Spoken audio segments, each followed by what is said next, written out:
இந்த வேதம் சொல்லுகிறது, முதலாவது காரியம், பிதாவுடைய சித்தத்தின்படி செய்யாதவன் பரலோக ராஜ்யத்தில் பிரவேசிக்க முடியாது. முதலாவது முடியாது என்பதை குறித்து ஒரு காரியத்தை நான் உங்களோடு பேசுவதற்காக நான் வருகிறேன்.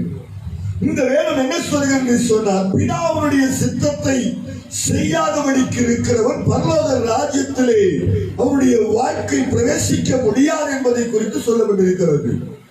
உண்மையாகவே தேவனுடைய ராஜ்யத்தை சோதரித்துக் கொள்ள வேண்டும் என்று சொன்னால் பிதாவுடைய சித்தத்துக்கு நாம் அர்ப்பணிக்க வேண்டும். பிதாவுடைய சித்தம் என்ன என்பதை குறித்து சில ரகசியத்தை நான் உங்களுக்கு முன்பாக நான் சொல்வதற்காக விரும்புகிறேன். முதலாவது காரியம், பிதாவுடைய சித்தம் எல்லாரும் ரட்சிக்கப்பட வேண்டும். வேதம் சொல்கிறது, ஏசாயா தீர்க்கதரிசன புஸ்தகம் 25ஆம் அதிகாரம் அதனுடைய 9வது வசனமும், எபேசியர் 2ஆம் அதிகாரம் 8வது வசனமும், பிதாவுடைய சித்தம் என்ன என்று சொன்னால், இந்த தேசத்தில் இருக்கிற எல்லா ஜனங்களும் ரட்சிக்கப்பட வேண்டும் என்று சொல்லி பிதாவுடைய சித்தமாக இருக்கிறது. அதற்கு நாம் என்ன செய்ய வேண்டும் என்று சொன்னால், முதலாவது நாம் தேவனுடைய ராஜ்யத்துக்கு என்று சொல்லி தேவனுடைய உன்னத ராஜ்யத்தின் பாத்திரங்களாக நம்முடைய வாழ்க்கையை ஆண்டவருக்கு முன்பாக அர்ப்பணிக்க வேண்டும் என்று சொல்லி நம்முடைய ஆண்டவர் விரும்புகிறார். நான் சொல்ல முடியும், பிதாவுடைய சித்தத்தை எந்த மனிதன், எந்த ஊழியர் யாரெல்லாம் செய்யவில்லையோ அவர்கள் நிச்சயமாகவே தேவனுடைய சமூகத்திலே போக முடியாது. காரணம் என்ன? பிதாவுடைய சித்தத்தை செய்யாத மனிதன் கர்த்தாவே கர்த்தாவே என்று சொல்லினார் உங்களுடைய தீர்க்கதரிசி, ஆண்டவரே நான் உங்களுடைய அப்போஸ்தலன், உங்களுடைய போதகன் என்று சொல்லி எத்தனை விதத்திலே பேசினாலும் பல வருடங்கள் ஊழியங்களை செய்துவிட்டு பிதாவுடைய சித்தத்தை செய்யாத எந்த மனிதனுடைய வாழ்க்கையும் தேவனுடைய ராஜ்யத்தில் அவர் பிரவேசிக்க முடியாது. ஏன் காரணம் என்ன?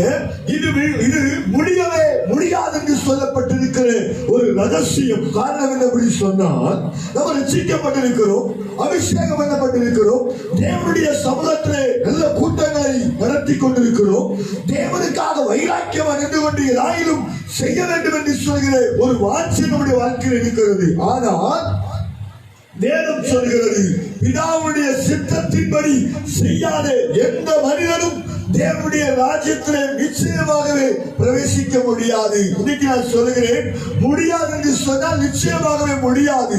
நான் பல வருடங்களாய் தேவனுடைய ஊழியத்தை செய்து கொண்டிருக்கிறேன். பல வருடங்கள் ஊழியம் செய்யும் பொழுது போகிற ஊழிய பாதைகள் எல்லாம் அநேக விதமான நெருக்கடிகள் கடந்து வரும், பலவிதமான உபத்திரவங்கள் கடந்து வரும், பலவிதமான துக்கங்களை சூழ்ந்து கொள்ளும். ஆனால் கடைசி வரைக்கும் பிதாவுடைய சித்தத்தை செய்யாது எந்த மனிதனையும் தேவனுடைய ராஜ்யத்துக்கு நேராக போக முடியாது என்பதை குறித்து வேதம் சொல்லுகிறது. முதலாவது காரியம், எல்லா ஜனங்களும் ரட்சிக்கப்பட வேண்டும் என்று சொல்கிற பிதாவுடைய சித்தத்துக்கு நம்மை அர்ப்பணிக்க வேண்டும். இரண்டாவது காரியம், மார்க்கு 1ஆம் அதிகாரம் அதனுடைய 4-5 வாசிக்கலாம். வேதம் என்ன சொல்கிறது? ஞானஸ்தானம் கொடுத்து பாவ மன்னிப்புக்கென்று ஞானஸ்தானத்தை குறித்து பிரசங்கம் பண்ணி கொண்டிருந்தார். இரண்டாவது காரியம், பிதாவுடைய சித்தம் ஞானஸ்தானம் பெற வேண்டும். பல வருடங்களாக நம்முடைய வாழ்க்கையில கிறிஸ்தவன் என்று பேசிக் கொண்டிருக்கிறோம், கிறிஸ்தவன் என்று சொல்லி வாழ்ந்து கொண்டிருக்கிறோம். ஆனால் பிதாவுடைய சித்தம் செய்யாதபடிக்கு இருந்தால் பரலோக ராஜ்யத்துக்கு நம்ம போக முடியாது என்று சொல்லப்பட்டு அந்த வார்த்தையின்படி ஞானஸ்தானம் பெற வேண்டும் என்று சொல்லி வேதம் நமக்கு சுட்டி காண்பிக்கப்பட்டிருக்கிறது. இது பிதாவுடைய சித்தம். இந்த உலகத்தில் இருக்கிற தேவ மனிதர்கள் தேவனை ஏற்றுக்கொண்டு ரட்சிக்கப்பட்ட தேவனுடைய பிள்ளைகள் மூழ்கி ஞானஸ்தானம் எடுக்க வேண்டும் என்று சொல்கிற பிதாவுடைய சித்தம் இருக்கிறது. அந்த சித்தத்துக்கு உங்களை அர்ப்பணிக்காத பட்சத்தில் நிச்சயமாக சொல்ல முடியும், பரலோக ராஜ்யத்துக்கு நாம் போக முடியாது. ஆமென். நம்ம எல்லாரும் சொல்லுவோம், நான் இப்படிப்பட்ட கூட்டத்துக்கு போன சந்தோஷம், இப்படிப்பட்ட தீர்க்கதரிசன ஊழியத்துக்கு நான் கடந்து போகிறேன் சந்தோஷம். ஆனால் ஞானஸ்தானம் பெறவில்லை என்று சொன்னால் தேவ சித்தத்தை நிறைவேற்ற முடியாது, பிதாவுடைய சித்தத்தை நிறைவேற்ற முடியாது ஒரு சூழ்நிலைகளுக்குள்ளாக மாற்றப்பட்டு விடுவோம். இன்றைக்கு உங்க வாழ்க்கையிலே முடியாது என்று சொல்லி பல காரியங்களில் நீங்கள் நினைத்திருக்கலாம். ஆனால் தேவனுடைய ராஜ்யத்துக்கு போக முடியாது என்று சொல்கிற சில வார்த்தைகளோடு உங்களோடு பேசுகிறேன். தயவு செய்து சொல்கிறேன், தேவனுடைய சமூகத்திலே ஞானஸ்தானம் பெறாதவர்கள் ஞானஸ்தானத்துக்கு உங்களை அர்ப்பணித்து தேவ சமூகத்திலே உங்களை அர்ப்பணிக்கும் பொழுது நீங்கள் பிதாவுடைய சித்தத்தை நிறைவேற்றுவதற்கு அது வல்லமை உள்ளதாக இருக்கும். ஹல்லேலூயா. சத்தமாக ஹல்லேலூயா சொல்லுங்க. விசேஷமாய் இந்த ஞானஸ்தானம் எடுத்தா நிறைய பேர் சொல்லியிருக்கிறாங்க. உலகத்துல ஞானஸ்தானம் எடுத்தா நிறைய பேர் நிறைய பணத்தை கொடுக்கிறாங்கன்னு சொல்லி ரட்சிக்கப்பட்ட கிறிஸ்தவனாய் மாறினால் பல ரகசியத்தை சொல்லிக் கொண்டிருக்கிறார்கள், பல சொல்லிக் கொண்டிருக்கிறார்கள், பணம் கொடுத்து அநேகரை மாற்றிக் கொண்டிருக்கிறார்கள். அப்படி ஒன்றுமே கிடையாது. இந்த வேத நமக்கு முன்பாய் சொல்லப்பட்டிருக்கிறது, பிதாவுடைய சித்தம் நிறைவேறும் என்று சொல்லி. ஹல்லேலூயா. ஹல்லேலூயா சொல்லுங்க.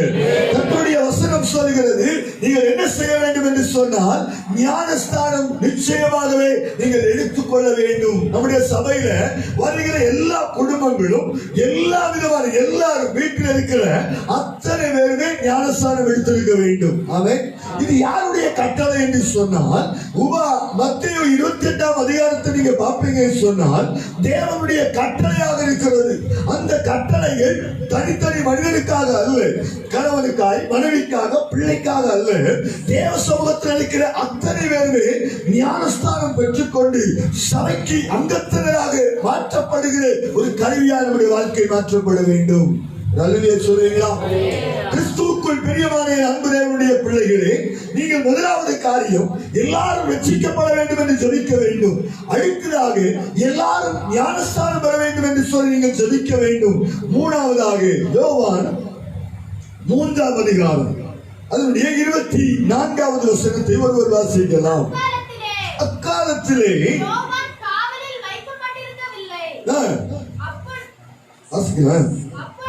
அப்பொழுது சிலருக்கும் உண்டாயிற்று. வந்து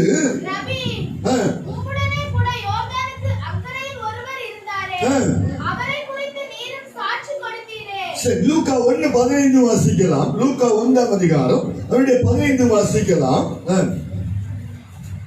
லூக்கா 1ஆம் அதிகாரம் 15வது வசனம் இருக்குதா? இருப்பாய்.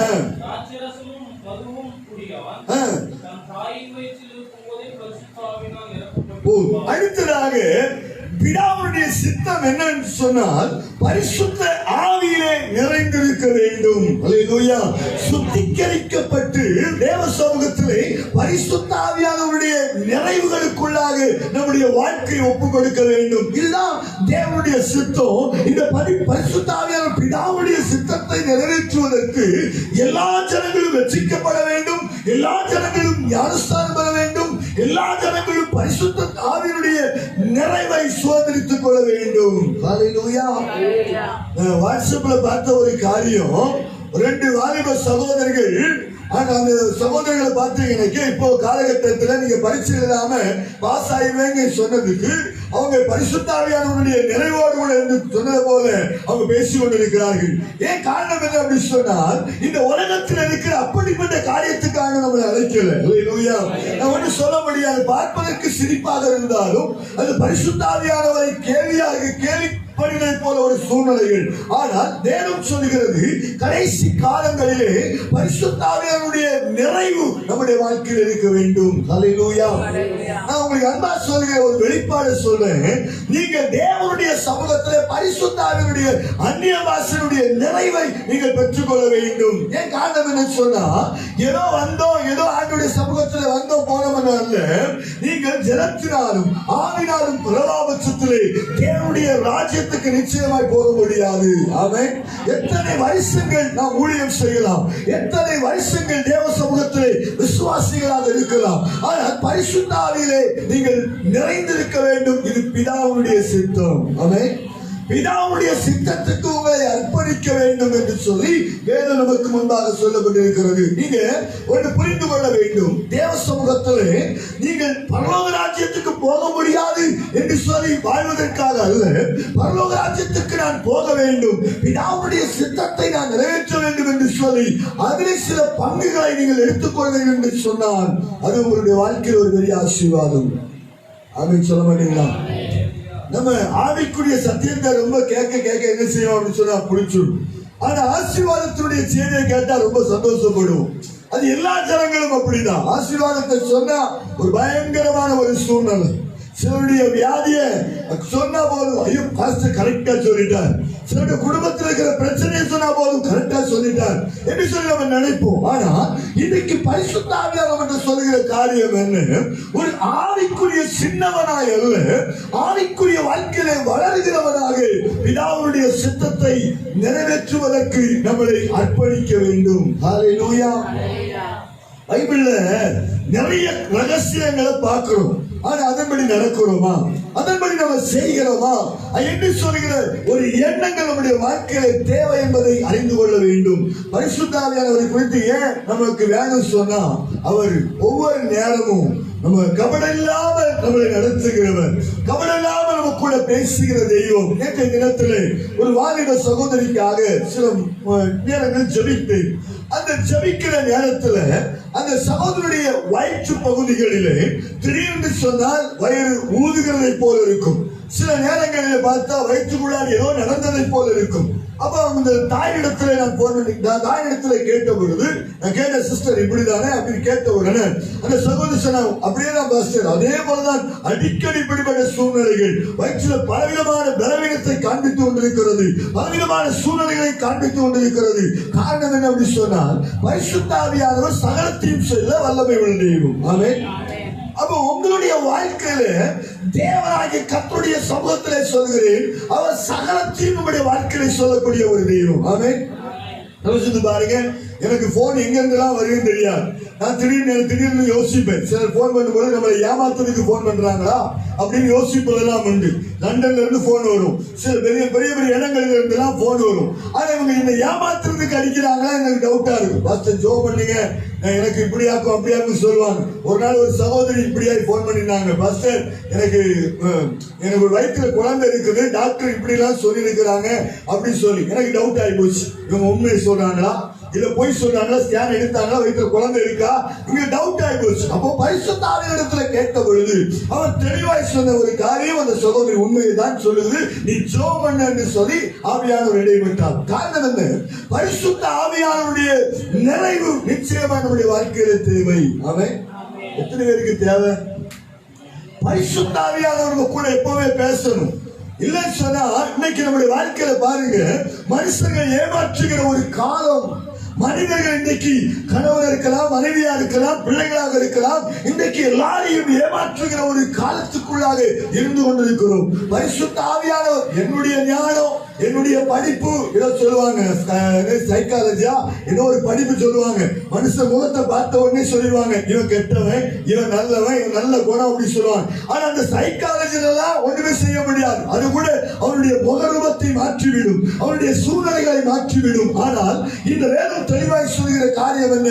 பரிசுத்த ஆவியானவர் உங்க கூட இருந்தால் சொன்னா அவர் நடத்துகிற விதங்கள் வித்தியாசமாக இருக்கும். அவன் எங்கள் பழகுகிற அநேகரை நான் பார்த்தது உண்டு. ஆரம்ப ஊழியத்துக்கு முன்பாக வரும்பொழுதெல்லாம் பழகிறதுதான் உண்டு. சிலர் வந்து பார்த்தீங்கன்னாக்க பணத்துக்காக பழகுவாங்க, சிலர் ஆவிக்குரிய வரங்களுக்காய் பழகுவாங்க. இவங்க கூட இருந்தா இன்னும் அதிகமாக வரங்கள் பெற்றுக் கொள்ளலாம், இவங்க கூட இருந்த நன்மைகளை பெற்றுக் கொள்ளலாம், ஊழியத்தினுடைய அனுபவங்கள் பெற்றுக்கொள்ளலாம் என்று சொல்லி பழகுவார்கள். ஆனா எல்லாரையும் தெளிவா நான் சொல்ல முடியும். நான் முன்னாடியே சொல்லுவேன் உங்கள்கிட்ட, யார் இந்த ஒரு குடும்பம் வருதுன்னு சொன்னா அந்த குடும்பத்துடைய ஹிஸ்டரியை என்னுடைய வீட்டில் நான் சொல்லிடுவேன். ஏன் தெரியுமா? இவங்க நிற்பாங்க, இவங்க நிற்க மாட்டாங்க, இவங்க போயிடுவாங்க, இவங்களுடைய எண்ணங்கள் இதுதான் என்பதை குறித்து சில காரியத்தை நான் சொல்லிவிடுவேன். இன்னைக்கு நான் உங்களுக்கு அதான் சொல்றேன், பரிசுத்த ஆவியானவர் உங்களுக்குள்ளே நிறைவாய் இருப்பார் என்று சொன்னால் பிதாவுடைய சித்தம் ஒரு பக்கம் நிறைவேறும், ஒரு பக்கம் உங்க குடும்பத்துக்கு ஆலோசனையின் தேவன் அந்த பரிசுத்த ஆவியினுடைய நிறைவை நீங்கள் பெற்றுக்கொள்ள முடியும். ஹல்லேலூயா. அந்த பரிசுத்த ஆவியானுடைய நிறைவை நீங்க பெற்றுக்கொள்ளும் போது புரிந்து கொள்ளலாம், பிதாவுடைய சித்தத்தை நீங்கள் நிறைவேற்ற முடியும். அது மட்டுமல்ல, தேவ சமூகத்திலே அநேக ஜனங்களை கர்த்தருக்குள்ளே கொண்டு வர முடியும். ஹல்லேலூயா. அதுதான் உண்மை. தேவனுடைய சமூகத்தில் நிற்கிற நாம் இன்றைக்கு நம்முடைய கேள்வியான ஒரு வாழ்க்கை. இந்த பாத்தீங்கன்னா தமிழ்நாட்டில் எப்போ ஊரடங்கு வருதுன்னு தெரியாது. இது இந்தியாவில் அங்கங்கே போட்டாச்சு. ஆனா தமிழ்நாட்டில் எப்போ வருதுன்னு தெரியாது, எப்ப நடக்கும் தெரியாது. ஆனால் பரிசுத்த ஆவியானுடைய நிறைவோடு கூட சொல்லுகிறேன், நீங்கள் இருக்கிற இடங்கள், நீங்கள் போகிற இடங்கள் எல்லா இடத்திலும் பரிசுத்த ஆவியானவர் உங்களோடு கூட பேசுவதற்கு நீங்கள் ஆயத்தமுள்ளவர்களாக மாற்றப்பட வேண்டும். ஹல்லேலூயா. அப்போ அந்த நிறைவோடு கூட இருக்க வேண்டும். இனி காலம் சமீபமாகதான் இருக்கிறது.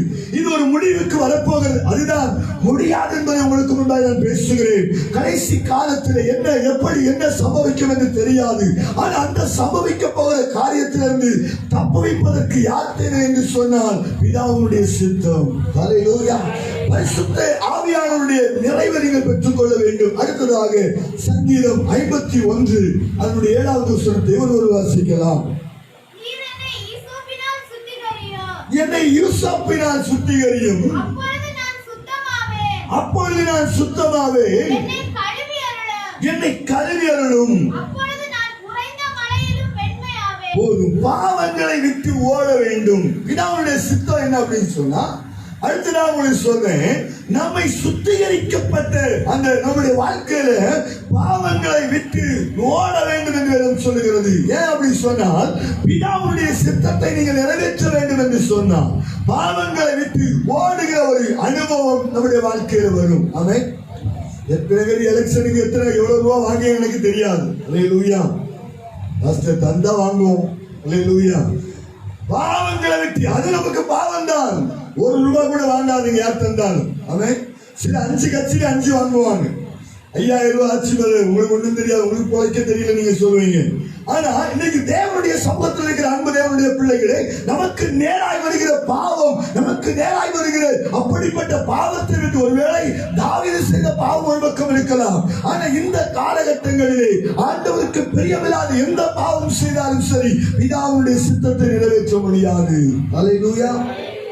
ஒரு சத்தம் அவர்களே சொல்லுங்க. நீங்க காலையில வந்திருக்கிறது எனக்கு நல்லா தெரியும், ரொம்ப உற்சாகமா இருக்கும். அல்லேலூயா. எனக்கு நல்ல ஆசை தான், காலையில உங்களுக்கு டீ எல்லாம் தந்து உங்களை உற்சாகப்பட்டு வந்து பிஸ்கட் எல்லாம் தந்து ரொம்ப நீங்க அல்லேலூயா சொல்லணும் எனக்கு ஆசை தான். ஆனா தர முடியாது. அல்லேலூயா. சரி, ஆண்டவருடைய நாமத்துக்கு மகிமை கனமும் உண்டாகட்டும். ஆண்டவர் இன்னைக்கு உங்களை பார்த்து தெளிவாய் சொல்லுகிற காரியம் அதுதான், பாவங்களை விட்டு ஓட வேண்டும். உலக காரியங்கள் எதுவாக இருந்தாலும் அந்த காரியங்களை விட்டு ஓடுகிற ஒரு அனுபவம் நம்முடைய வாழ்க்கையில் இருக்க வேண்டும் என்று சொல்லி தேவன் விரும்புகிறார். பாவங்களை செய்வோம் என்று சொன்னால் நிச்சயமாய் சொல்ல முடியும், தேவனுடைய ராஜ்யத்துக்கு பிரவேசிக்கவே முடியாது என்பதை நீங்கள் பார்க்க முடியும். பிதாவுடைய சித்தத்தை நிறைவேற்றுவதற்கு நீங்கள் அர்ப்பணிக்க வேண்டும். அடுத்ததாக 1 தெசலோனிக்கேயர் 5ஆம் அதிகாரம் 5 முதல் 18 வரைக்கும், கலாத்தியர் 6ஆம் அதிகாரம் அதனுடைய 10வது வசனத்தை கலாத்தியர் 6:10 வாசிக்கலாம். ஆகையால் சமயத்துக்கு தக்கதாக யாவருக்கும் நன்மை செய்ய கடவுள். பிதாவுடைய சித்தம் எல்லாருக்கும் நன்மை செய்கிறவர்களாய் மாற வேண்டும். முக்கியமா விசுவாசிகளுக்கு நம்ம நன்மை செய்ய வேண்டும். ஆமென். ஆமென் சொல்ல மாட்டீங்களா? எனக்கு நல்ல ஆசை உண்டு. உண்மையை சொல்ல போனா வீடு கட்டி கொடுக்கணும், வாகனம் வாங்கி கொடுக்கணும், பயங்கர ஆசை எனக்கு. ஏன் அப்படி சொன்னா, உண்மையாகவே ஆண்டவருடைய சமூகத்திலே எனக்கு ஒரு பெரிய பாரம் உண்டு. ஏன் அப்படி சொன்னா, வேதம் சொல்லுகிறபடி எப்பொழுதும் நன்மை செய்ய வேண்டும். எப்பொழுதும் தேவ சமூகத்திலே நன்மை செய்கிறவர்களாக நம்முடைய வாழ்க்கையை ஒப்புக் கொடுக்க வேண்டும். ஹல்லேலூயா. அப்ப இன்னைக்கு பரிசுத்த வேதம் சொல்லுகிறது, பிதாவுடைய சித்தத்தை நிறைவேற்ற வேண்டும் என்று சொன்னால் மற்றவர்களுக்கு நீங்கள் நன்மை செய்கிறவர்களாய் மாற்றப்பட வேண்டும். ஆமென். ஏன் சொன்ன தெரியுமா? எவ்வளவு நீங்க சம்பாதிச்சு பாருங்க, ஒண்ணு கொண்டு போக முடியாது. ஏதாவது கொண்டு போக முடியும் யாரும் இருக்கீங்களா? என்ன கொண்டு போறது எனக்கு தெரியாது, 4 பேர் கூட்டிட்டு போறது தெரியாது. அப்படிதானே? அல்லேலூயா. நம்மளே கொண்டு போறது நமக்கு தெரியாது. அப்படிதான் வாழ்க்கை. போகும்போது நம்முடைய மரணம் இப்படிப்பட்ட ஒரு சூழ்நிலைகள். ஆனால் இன்றைக்கு வேதம் தெளிவாக சொல்லுகிறது, நம்ம இருக்கிற நாட்களில் கொடுக்கிறவர்களாய் மாற்றப்படட்டும். ஆமென் சொல்ல மாட்டீங்களா? அல்லேலூயா. இதான் உண்மை. தேவனுடைய சமூகத்தில் இருக்கிற நம்முடைய வாழ்க்கையை நன்மை செய்ய திராணி இருக்கும்படி செய்கிறவர்களாய் மாற்றப்பட வேண்டும். எனக்குலாம் உண்மையை சொல்ல போனா கடன் இருக்கிறவங்களை கூப்பிட்டு உங்களுக்கு எத்தனை லட்சம் ரூபாய் கடன் இருக்குன்னு கொடுக்கணும்னு எனக்கு ஆசை. அதனால தான் ஆண்டு தரலன்னு நான் நினைக்கிறேன். எனக்கு ரொம்ப ஆசை, எத்தனை பேருக்கு எவ்வளவு ரூபாய் கொடுக்கணும், எல்லாம் செய்யணும், வாரி வாரி கொடுக்கணும் அப்படிங்கிற ஒரு வாஞ்சை. நம்ம என்ன செய்யணும்? 10 ரூபா நோட்டு எங்க இருக்குன்னு பார்ப்போம். 10 ரூபா நோட்டு ஏதாவது வீரல் எங்கேயாவது கிடைக்காதான்னு பார்ப்போம். ஆனா நம்ம நன்மை செய்கிறவர்களாக, அநேகருக்கு கொடுக்கிறவர்களாக, அநேகருடைய வாழ்க்கைக்கு தேவ சமூகத்தில் நாமும் ஒரு தூணாக இருக்க வேண்டும். அவன் எனக்கு நிறைய ஊழியர்கள் சொன்னாங்க, பஸ் எங்க ஊருக்கு நாங்க 10 கிலோ அரிசி கொடுத்தோம், பருப்பு கொடுத்தோம், காய்கறி கொடுத்தோம், ரொம்ப ஆசை. ஆனா எனக்கு இந்த ஊருக்கு கொடுக்கணும்னு ஆசை இருந்து எனக்கு கையில பணம் வரல. எனக்கு ரொம்ப ஆசை இருந்தது, எல்லாருக்கும் கொடுக்கணும், எல்லாருக்கும் நன்மை செய்ய வேண்டும், எல்லா விசுவாசிகளுக்கு கொண்டு கொடுக்க வேண்டும், அவர்களுக்கு தேவையை சந்திக்க வேண்டும் என்று சொல்கிற ஒரு வாஞ்சை இருந்தது. ஆனா எல்லாத்துக்கும் அவங்களுக்கு பணம் வந்தது, எனக்கு ஒரு பணமும் வரல. அல்லேலூயா. நல்ல ஆண்டவர், அவர் எதை செய்தால் நன்மைக்கு தான் செய்வார். நம்ம தந்தாலும் திடீர்னு என்ன நடக்குன்னே தெரியல. அல்லேலூயா. ஆனா இன்னைக்கு பரிசுத்த ஆண்டவர் நம்மளை பார்த்து சொல்லுகிறார், நன்மை செய்ய திராணி இருக்கும், செய்யாமல் இருப்பது பாவம். அது மட்டுமல்ல, பிதாவுடைய சித்தத்தை நாம் நிறைவேற்ற முடியாது. எத்தனை பேருக்கு ஆசை நான் பிதாவுடைய சித்தத்தை நிறைவேற்றணும் அப்படின்னு சொல்லி? இருக்கிற சொத்தெல்லாம் இப்ப எடுத்துருவீங்க போல இருக்குது. அல்லேலூயா. சொத்தை இழப்பது நாங்களே வாடகை வீட்டில் இருந்துட்டு இருக்கிறோம். ஆண்டவருடைய சமூகத்தில் நம்ம கையில் இருக்கிற சிலவைகளை தேவ சமூகத்தில் கொடுக்கிறவர்களாய் மாற்றப்பட வேண்டும். நான் உண்மை சொல்றேன், எத்தனை பேர் வாங்க மாட்டாங்க, ஆனால் பாக்கியத்துக்கு வச்சிருவேன். சொல்லிவிடுவேன், வச்சுக்காங்க பாஸ்டர், வச்சுக்காங்க பிரதர், வச்சுக்காங்க. அப்படி கொடுக்கும் பொழுது என்ன தெரியுமா, நான் வெளியில வந்து அடுத்த மீட்டிங்க அங்கே போகும்போது அதனுடைய பிரதிபலனை கோடாய் கோடியா நான் பார்த்துட்டு இருக்கிறேன். ஆமென். ஆண்டவர் இன்னைக்கு அதைத்தான் நான் உங்களுக்கு சொல்கிறேன், நீங்கள் எப்பொழுதும் நன்மை செய்ய வேண்டும். அடுத்ததாக பிலிப்பியர் 4ஆம் அதிகாரம் 4வது வசனம் வாசிக்கலாம். கர்த்தருக்குள் எப்பொழுதும் சந்தோஷமாயிருங்கள், சந்தோஷமாயிருங்கள் என்று மறுபடியும் உங்களுக்கு சொல்கிறேன். அடுத்ததாக பிதாவினுடைய சித்தம், இது எல்லாராலும் செய்ய முடியாது, நான் உங்களுக்கு பார்த்தா தெரியுது. அல்லேலூயா. ஆனா தேவனுடைய வசனம் சொல்கிறது, நீங்கள் எப்பொழுதும், நீ சொல்றதை பார்த்து ரொம்ப சந்தோஷமா இருக்கீங்க நினைக்கிறேன். எப்பொழுதும் சந்தோஷமாயிருங்கள், கர்த்தருக்குள் நீங்கள் எப்பொழுதும் சந்தோஷமாயிருங்கள். பிதாவுடைய சித்தம் நம்ம சந்தோஷமா இருக்கணும். அதான் எங்க சிறைச்சாலையில உள்ள உட்கார்ந்துட்டு நீங்க சந்தோஷமா இருங்கன்னு சொன்னா எங்க என்ன நடக்கும்? ஆனா இன்னைக்கு பைபிள் சொல்லுகிறது, நீங்கள் எப்பொழுதும் பிதாவுடைய சித்தம் துக்கத்திலும் சரி துயரத்திலும் சரி சந்தோஷமா இருக்க வேண்டும் என்று சொல்லி அடுத்ததாக பைபிள் சொல்லுகிறது.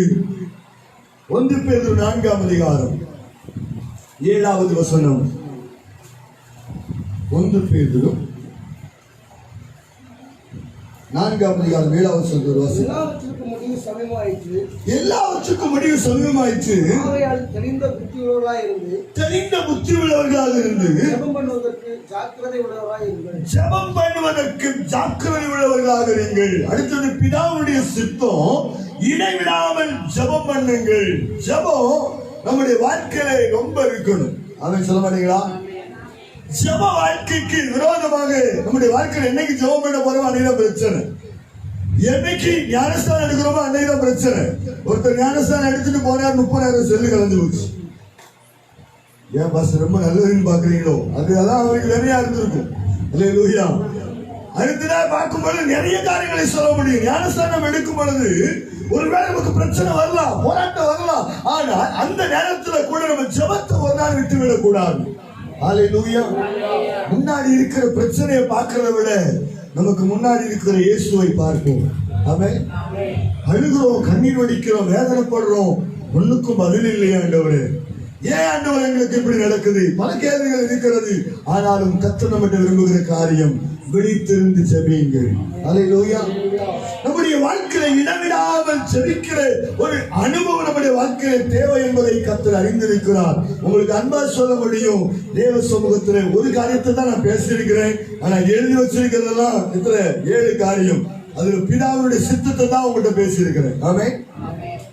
பிதாவுடைய சித்தத்தை குறித்து 7 காரியத்துக்கு மேல உங்களுக்கு முன்னாடி சொல்லியிருக்கிறேன். ஒன்று, எல்லாரும் ரட்சிக்கப்பட வேண்டும் என்று பிதாவின் சித்தம். இரண்டாவது, ஞானஸ்தானம் பெற வேண்டும் என்று சொல்லி தேவனுடைய பிதாவுடைய சித்தம். மூணாவது, பரிசுத்த ஆவியானவருடைய நிறைவோடு கூட இருக்க வேண்டும் என்று பிதாவுடைய சித்தம். அது மட்டுமல்ல, பாவங்களை விட்டு ஓட வேண்டும், எப்போதும் நன்மை செய்ய வேண்டும், எப்பொழுதும் சந்தோஷமாக இருக்க வேண்டும், இதை விடாமல் ஜெபிக்க வேண்டும். ஆமென். இரண்டாவது காரியத்துக்கு நான் போக விரும்புகிறேன். முதலாவது காரியம், பிதாவுடைய சித்தத்தின்படி செய்யாதவன் பரலோக ராஜ்யத்தில் பிரவேசிக்க முடியாது. ரோமர் 8ஆம் அதிகாரம் 8வது வசனத்துக்கு நேராக நம்ம கடந்து போகலாம். ரோமர் 8 அதனுடைய 8வது வசனம். மாம்சத்துக்கு உட்பட்டவர்கள் தேவனுக்கு பிரியமாய் இருக்க மாட்டார்கள். ஒரு மாம்சத்துக்கு உட்பட்டவர்கள் தேவனுக்கு பிரியமாய் இருக்க முடியாது. அல்லேலூயா. அல்லேலூயா சொல்லுங்களேன். நானும் ரொம்ப அல்லேலூயா சொல்லக்கூடாதுன்னு நினைக்கிறேன். காலையில் நீங்க ரொம்ப உறக்க சிக்கல இருக்கிறீங்க போல இருக்கு. அல்லேலூயா. பாத்தீங்களா? அல்லேலூயா. ஆனாலும் ரொம்ப குறைவான இருக்குது. ஆனா பைபிள் சொல்லுகிறது, மாம்சத்துக்கு உட்பட்டவர்கள் தேவனுக்கு பிரியமாக இருக்க முடியாது. முதலாவது காரியம், பிதாவுடைய சித்தத்தை செய்யாத மனிதன் தேவ சமூகத்தில் தேவனுடைய ராஜ்யத்துக்கு பிரவேசிக்க முடியாது. இரண்டாவது, மாம்சத்துக்கு உட்பட்டவர்கள் தேவனுக்கு பிரியமாக இருக்க முடியாது, அவர்களும் தேவனுடைய ராஜ்யத்துக்கு போக முடியாது. அது பைபிள் சொல்லுகிறது. கலாத்தியர் 5ஆம் அதிகாரம் 19 முதல் 21 வரைக்கும் நம்ம எப்பவும் தியானிக்கிற வசனம் தான். வாசிக்கலாம், வாசிச்சிருவோமே. அதையும் மாம்சத்தின் கிரியைகள் வெளியரங்கமாய் இருக்கின்றன. அவையாவன விபச்சாரம், வேசித்தனம், அசுத்தம், காமவிகாரம், விக்கிரகாராதனை, பில்லிசூனியம், பகைகள், விரோதங்கள், வைராக்கியங்கள், கோபங்கள், சண்டைகள், பிரிவினைகள், மார்க்கபேதங்கள், பொறாமைகள், கொலைகள், வெறிகள், களியாட்டுகள் முதலியானவைகளே, இவைகளை செய்கிறவர்கள் தேவனுடைய ராஜ்யத்தை சுதந்திரிப்பதில்லை என்று அப்போஸ்தலனாகிய பவுல் முன்னே உங்களுக்கு சொன்னதை போல இப்பொழுது உங்களுக்கு சொல்ல, நீங்க பரலோக ராஜ்யத்துக்கு போகவே முடியாது. சொல்ல மாட்டீங்களா? 17 காரியம் மாம்சத்தின் கிரியைகள். இந்த 17 காரியத்தை செய்கிற மனிதர்கள் நிச்சயமாய் சொல்ல முடியும், தேவனுடைய ராஜ்யத்துக்கு அவர்கள் போக முடியாது. ஒரு பக்கம்.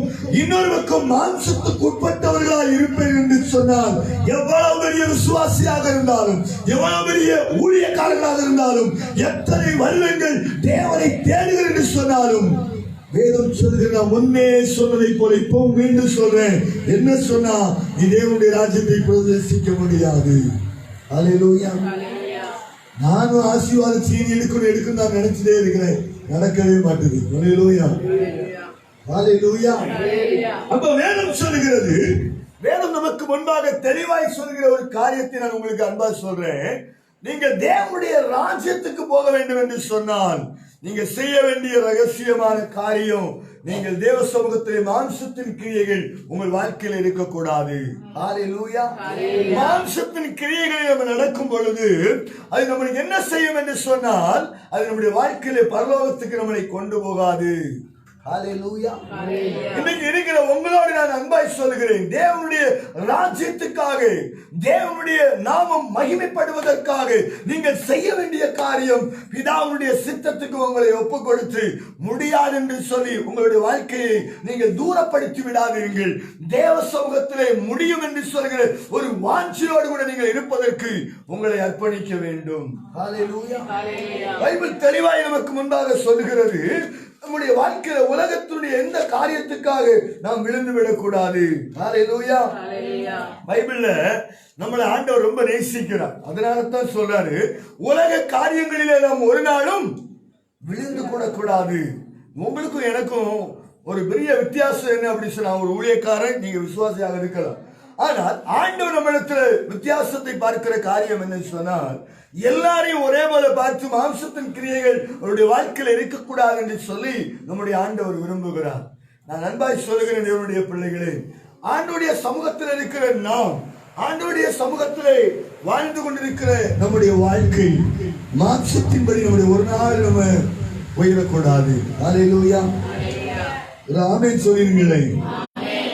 வேதம் சொல்லுகிறது இந்த 17 காரியங்கள், அந்த 17 காரியத்தை செய்கிற யாராக இருந்தாலும் சரி அவர்கள் தேவனுடைய ராஜ்யத்தை நிச்சயமாய் சுதந்திரித்துக் கொள்ள முடியாது. அப்ப நான் உங்களுக்கு என்ன சொல்றேன் அப்படி சொன்னா, தேவனுக்கு பிரியமான ஒரு வாழ்க்கை வாழ்வதற்கு உங்களை ஒப்புக் கொடுக்க வேண்டும்.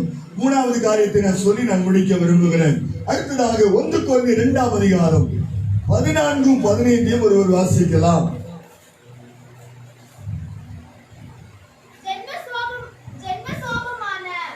ஜென்ம சுபாவமான மனுஷனோ தேவனுடைய ஆவிக்குரியவர்களை ஏற்றுக்கொள்ளான்.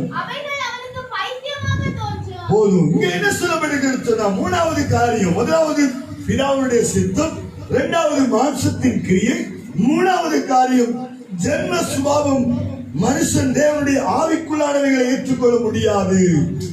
அப்படி சில சொன்ன போலதான் மாம்சத்தின்படி யோசிக்கிறவன், மாம்சத்தின்படி நடக்கிறவன், அவனுடைய வாழ்க்கையில ஜென்ம சுபாவங்கள் வந்துவிடும். அவனுடைய ஜென்ம சுபாவம் என்ன செய்யும் என்று சொன்னால், இவன் தன்னுடைய மாம்சத்தினால் ஆளுகை செய்யப்பட்டிருப்பான். அது மட்டுமல்ல, அவன் மாம்சத்தின் பிரகாரமே அவன் ஜீவிப்பதற்கு அவனை அர்ப்பணிப்பான். அன்பா சொல்றது அவருடைய பிள்ளைகளை, ஆவிக்குரியவைகளை சிந்திக்கிறவன் ஆவிக்குரிய எண்ணத்தோடு கூட கடந்து போவான். உலகத்தை குறித்து யோசிக்கிறவன் அவன் ஜென்ம சுபாவத்திலே அவன் நடந்து கொண்டே இருப்பான். அவன் ரட்சிக்கப்பட்டவர்களுக்கும் ரட்சிக்கப்படாதவர்களுக்கும் வித்தியாசம் உண்டு. ஆனா இன்னைக்குள்ள காலத்துல பாத்தீங்கன்னா, ரட்சிக்கப்பட்டவனுக்கும் ரட்சிக்கப்படாதவனுக்கும் பார்த்தா 2 பேருக்கு சில நேரங்கள் நிறைய சொல்ல முடியாது. சிலருடைய வாழ்க்கையில ரட்சிக்கப்படாததை போல ரட்சிக்கப்பட்டவனை போல தேசம் காணிக்கிற ஒரு சூழ்நிலை.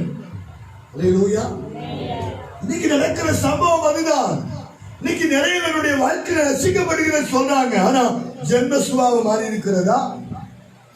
நம்முடைய கோபம் மாறி இருக்கிறதா? நம்முடைய சூழ்நிலைகளை ஆண்டவராகிய தேவன் விரும்புகிற காரியம் அதுதான். நம்ம ஊழியத்துக்கு போறோம். கடந்த நாட்களில் எனக்கு ஒரு பயங்கர வேதனை. என்ன அப்படி சொன்னால், மிஷனரி ஊழியங்களுக்கு போற ஒரு டீமை பயங்கரமா அடிச்சு நாட்டில் அடித்துக் கொண்டிருக்கிறார்கள். இதை பார்த்தோன்னு எனக்கு ஒரு பயங்கர கோபம். யோசிச்சு நம்ம கோபப்படக்கூடாது. ஆனா எதுக்கு சொல்றேன்னு சொன்னா, இதயத்தில் நினைச்ச ஒரு காரியம், நம்ம ரசிக்கப்படாம அந்த ஏரியாவுக்கு போய் ஒரு 4-5 அடிச்சுக்கலாமே அப்படின்னு பயங்கரமான எனக்கு ஒரு கோபம். அப்படி கொலகாரனை போல அடித்து கொண்டிருக்கிறார்கள். யோசித்த ஒரு காரியம், அந்த சுபாவம் வாழ்க்கையில் வரவே கூடாது. அல்லேலூயா. ஆண்டவர் எல்லாவற்றையும் பார்த்துக் கொள்ளுகிற தெய்வம் உண்மைதான். ஆனா சில நேரங்கள் நம்முடைய சுபாவங்கள் ஒரு நாளும் தேவனுக்காக வைராக்கியம் அளிக்கலாம், தவறல்ல. தேவனுக்காக நம்முடைய வைராக்கியமான வாழ்வு நம்முடைய வாழ்க்கை தேவைதான். ஆனால் ஜென்ம சுபாவம் நம்முடைய வாழ்க்கையில வந்து விடக்கூடாது. ஆமென். பாருங்க, ஆவிக்குரியவர்கள் என்ன செய்வாங்க சொன்னா, ஜென்ம சுபாவம் வராதபடிக்கு ஒரு பைத்தியக்காரனை போல அவங்க சிரிச்சுக்கிட்டு இருப்பாங்க. அல்லேலூயா. நம்ம அப்படிதான் பிரச்சனை வந்துட்டா சிரிச்சுட்டே தான் இருக்கணும். பாஸ்டர் பைத்தியம் சொல்லுவாங்க, பைபிள் சொல்லி எப்பொழுதும் சந்தோஷமா இருங்க அப்படின்னு. நம்மள பைத்தியக்காரன்னு சொல்லுவாங்க சொல்ல மாட்டாங்களா? நம்மளை வேண்டாம் என்று ஒதுக்குவார்கள். ஆனால் இன்றைக்கு கர்த்தர் உங்களை பார்த்து சொல்லுகிற காரியம் அதுதான். நீங்கள் ஆவிக்குள்ளவைகளை யோசித்து ஆவிக்குரியவைகளை போல ரீதியாய் நீங்கள் நடக்க வேண்டும் என்று வேதம் சொல்லுகிறது. ஆவிக்குரிய காரியங்கள் இவனுக்கு பைத்தியமாக இருக்குமா? என்ன ஆவிக்குரிய வாழ்க்கை? 3 காரியத்தை நான் உங்களுக்கு சொல்கிறேன். நம்ம வாழ்க்கையில பிதாவுடைய சித்தத்தை நீங்க நிறைவேற்றுங்க. 2வது, மாம்சத்துக்குட்பட்ட தேவனுடைய பிள்ளைகள் மாம்சத்துக்காக நீங்கள் நடக்காதபடிக்கு நீங்கள் வாழ வேண்டும். 3வது, ஜென்ம சுபாவங்கள் நம்முடைய வாழ்க்கையில் இருக்கக்கூடாது. அடுத்த 3, அடுத்தது 4, அடுத்த 2வது ஆராதனைக்கு உண்டாகும். அல்லேலூயா. 4 அடுத்ததாக 4 காரியம் இருக்கிறது. கெட்ட மரம் நல்ல கனிகளை கொடுக்க முடியாது. அடுத்ததாக ஜீவ புஸ்தகத்திலே பேர் எழுதப்பட முடியாது. இப்படி என்று சொல்லி 7 காரியங்களை நான் எடுத்து உங்களோடு கூட பேசுவதற்காக 3 காரியத்தை நான் முடித்திருக்கிறேன். ஜென்ம சுபாவங்கள் நம்முடைய வாழ்க்கையில வேண்டாம். அல்லேலூயா. பாருங்க, 1 தீமோத்தேயு 3ஆம் அதிகாரத்துல அதனுடைய 1 முதல் நீங்க வாசித்து பாருங்க. ஒரு கொடிய காலம் வாசிக்கலாம். 2 தீமோத்தேயு 3ஆம் அதிகாரம் நினைக்கிறேன், வாசிக்கலாம்.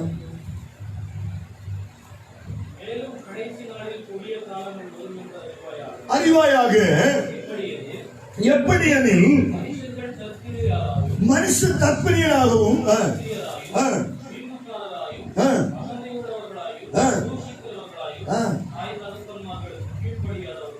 போதும் பாருங்க.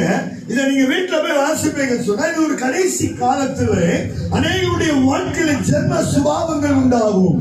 அந்த ஜென்ம சுபாவம் என்ன செய்யும் என்று சொன்னால் அவருடைய வாழ்க்கைக்கு ஒரு நன்மைகளை பார்க்க முடியாதபடிக்கு, பிதாவுடைய சித்தத்தை நிறைவேற்றப்படாதபடிக்கு, தேவ சமூகத்திலே வாழ்க்கை முடிந்தது என்று சொல்கிற அந்த உலக காரியத்துக்காய் ஓடுகிற ஒரு அனுபவத்துக்குள்ளாய் மாற்றப்படுவார்கள்.